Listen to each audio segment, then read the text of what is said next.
Ժողովուրդ ջան, չստացված նախարար Գևորգ Պապոյանով հայտնի իր սուտ խոսալով, այս անգամ ստերի հերը վերջնականապես անիծեց։ Ասում է, որ հեծի մեր սակագնի, այսինքն իմ, ձեր, տան, լուսի փողի մեջ մտնում է հեծի վերցրած վարկերը կամ ինչ-որ տոկոսներ եւ այլն։ Սուտ է խոսում։ Ուղղակի սուտ։ Ժողովուրդ ջան, ուրեմն կա մեթոդիկա պետության կողմից սահմանված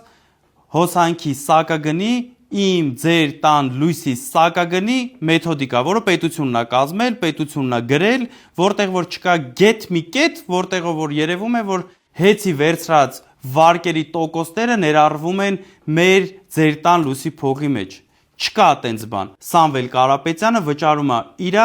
միջոցներից, իր գրպանից։ Այսքանը ֆիքսեցինք, բայց այս երիտասարդի նմանների այդ փոքրիկ խմբակի մեր վզին բերած 13 միլիարդ դոլար պարտքը վճարելու եմ ես, իմ երեխեքը, դուք ու ձեր երեխեքը։ Էդ էլ ֆիքսեք։ 2016 թվականից մինչ օրս 200 միլիարդից ավել ներդրում Սամվել Կարապետյանը արել է կործանման եզրին կանգնած հեծը ոտքի կանգնեցնելու համար։ Ժողովուրդ ջան, հաջորդ հարցը։ Ուրեմն այս տղան ինչ է ասում։ Ասում է 6.4 միլիարդ վերցրել են, անտոկոս տվել են մի այլ կազմակերպության, հետո հետ են վերցրել, ուրեմն տեսեք ոնց է։ 6.4 միլիարդ դրամ հեծը տվել է իր մայր սեփականատեր կազմակերպությանը։ Իր սեփականատեր կազմակերպությանը 1 ամսով անտոկոս տվել է, հետո հետ է վերադարձրել։ Եվ ինչ եղավ։ Ոչ մի բան, ոչ իմ վրա ազդեց, ոչ ձեր վրա ազդեց, ոչ հեծի որևիցե ինչ-որ մի բանի վրա ազդեց։ Տղա ջան, դու ոնց որ ոչ տնտեսագիտությունից, ոչ մի բանից, որ իրականում տեղեկություն չունես, գիտելիքներ չունես, դու ոնց ես քո այդ պաշտոնում աշխատում, չնայած տեսնում եմ ոնց ես աշխատում, ինչ կա չկա պրավալ ես տվել արդեն։ Այս ամբողջ իր ելույթի ժամանակ մի ճիշտ բան ասել։ Կառավարությունը վերցրել է հեծը։ Միակ ճիշտ բառը, որ դու ասել ես։ Դա եղել է քաղաքական պատվեր,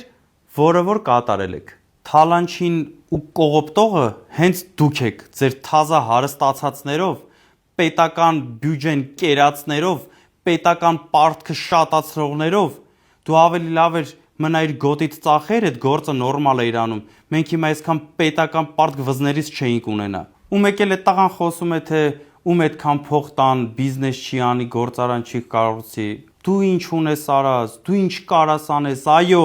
մենք կառուցել ենք գործարաններ, այո, մենք ստեղծել ենք աշխատատեղեր, փառք Աստծո, մեր մոտ շատ լավ ստացվում է։ Անցած անգամ էլ ձեզ խնդրեցի, ասեցի, այս կես տարին ոչ մի բան մի արեք, էլ մի քանդեք, մենք կգանք, կկառուցենք ու կզարգացնենք մեր պետությունը։ Այս 7 տարին քանդել եք, 6 ամիս համբեր եք, ոչ մի բան մի արեք։ Ժողովուրդ ջան, հիմա դուք ասեք,